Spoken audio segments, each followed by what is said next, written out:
would discuss in this module and the related modules the step-by-step procedure of conducting research with corpus. Step 1. Define your research problem. What is your problem that you want to investigate? Okay. For example, do men and women have different languages? This is a question, this is a problem. So you must be clear about your problem that you want to investigate. Step 2. Define your focus or purpose of research. Why are you researching? The first step is, what are you researching? The second step is, why are you researching? Both must be clear. For example, following features will be compared in talk of men and women. This is your focus. When you collect data, what would be your focus? Your focus would be following features, following characteristics. Which characteristics? Use of tags, use of uptalk, when your statement ends with a rising tone, like echo questions. For example, we have discussed these things, that's why I'm not giving examples. Uptalk, you want meet me? See the rising tone at the end of the statement. This is uptalk. And use of hedges, when you are very cautious in use of language. You hedge your statement, so you are cautious. Okay, you know the examples. We discussed them when we talked about lack of discussion of women's language. Okay, if you want to investigate difference in men and women's language, what do you want to particularly know from the language of women?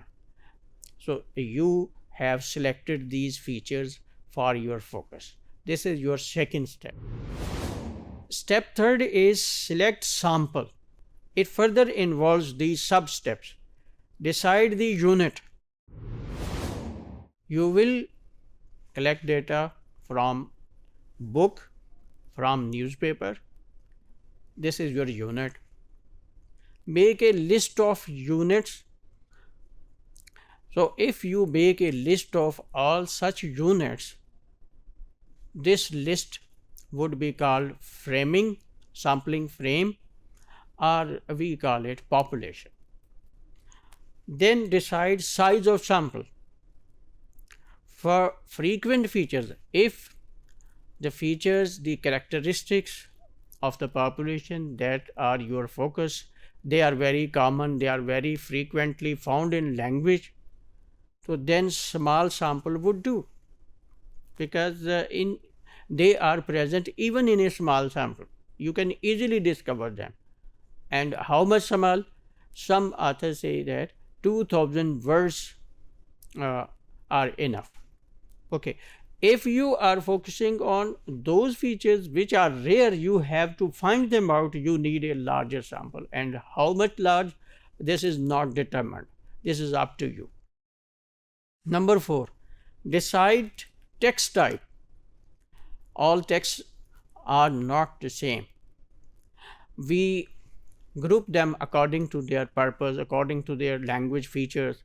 For example, lecture, this is a text, and essay, this is a text, and speech, this is a text. So these are text types. We call them genres. Decide chunks or full text will be selected.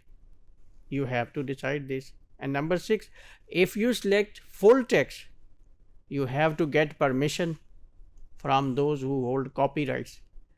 And if you select chunks, then you have to decide whether you will select chunks from the start of the text, from the middle of the text, or from the end of the text.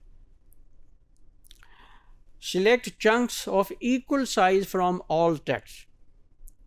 if you are selecting chunks, so first of all, select chunks from all the three portions of the text, from the middle, from the beginning, from the end, number one. And number two, the number of chunks across your text must be the same. If you have selected 5 chunks from one kind of text, you must select the same number of text from the other type of text. This was all about some steps that we systematically follow in conduct of research. Further steps would be discussed later.